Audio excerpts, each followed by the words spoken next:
Welcome back viewers. Today I will discuss about the cardiopulmonary circulation. Now, as you can see in this animation, there is heart in the center and alongside the lungs. The color blue represents vessels with deoxygenated blood, while red represents oxygenated blood from the lungs. Now let's follow the path of the blood through the heart.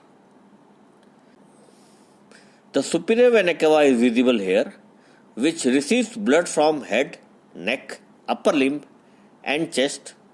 Meanwhile, the inferior vena cava receives blood from trunk, viscera and lower limbs.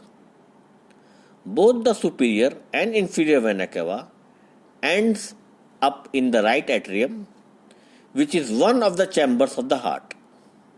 Heart not only has 4 chambers but it also has 4 valves. The purpose of the valves is to keep the blood moving in forward direction and not flow backwards. Blood exits the right atrium through tricuspid valve and enters the right ventricle. The deoxygenated blood exits from the right ventricle through pulmonary valves and enters the pulmonary artery. Though pulmonary artery has deoxygenated blood, but it is still called an artery because the blood in this vessel is flowing away from the heart.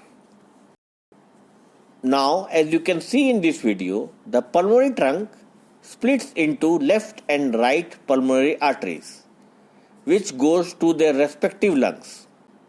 In the lungs, gas exchange occurs.